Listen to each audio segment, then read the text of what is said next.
Ilang beses daw sumakay sa bangka at barko sina Sheila Guo, dismissed Mayor Alice Guo at Wesley Guo para makapuslit ng Pilipinas. Sabi pa ni Sheila, hindi umano sila magkapatid ng dating alkalde. May report si Salima Refran. Maybe Bataan? Mula sa kanilang farm sa Tarlac, sumakay raw ng iba't ibang bangka sina Alice, Sheila at Wesley Guo para makaalis ng bansa. Diretso kay Malaysia? From Pilipinas? Saan? May palit. Ha? May palit yung mas malaki pa. Oh. Fishing ship ata, yung lake na panghuli na fish. The last report to a sighting of Mayor Guo was last July 14 in a private resort. When we did finally get into the resort, we received information that we were 1.5 hours too late because apparently the group left by a speedboat in 2 speedboats. Pagbaba sa isang pantalan, sumakay pa ang grupo ni Guo sa isang bangka bago tuluyang nakarating ng Sabah, Malaysia noong July 18. Sa Malaysia na raw niya nakilala si Cassandra Leong, ang kinatawan ng ni-raid na pogo sa Porac, Pampanga na Lucky South 99. Pangalan na ang narinig ko sa Pilipinas. Okay, paano mo narinig? Anong narinig mo tungkol sa kanya? Kay Wesley po. Anong sabi ni Wesley? Mukhang girlfriend niya ata. Mukhang girlfriend? Mukhang girlfriend o girlfriend niya? Okay lang yun. Hindi naman illegal ang girlfriend.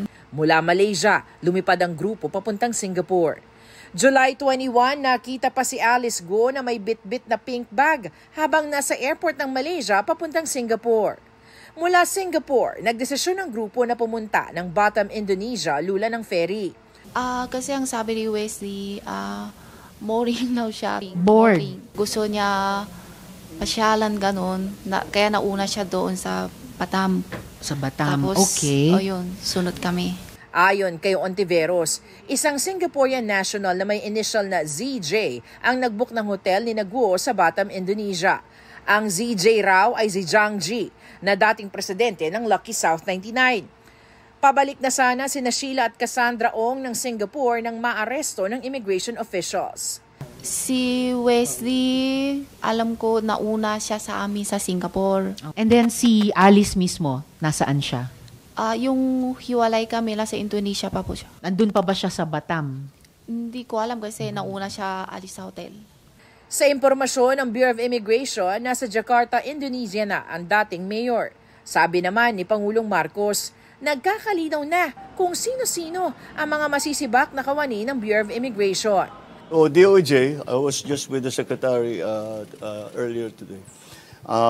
It's almost finished with a very thorough investigation, and we will identify all of those who have, all of those who are involved in this, and we will act very quickly.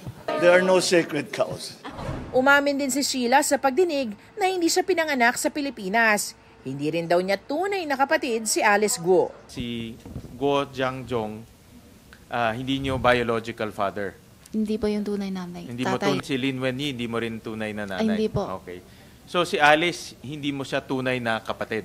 Hindi po. Bakit kayo pumunta dito sa Pilipinas? Sabi kasi ni Daddy, tulungan ko raw siya na business niya.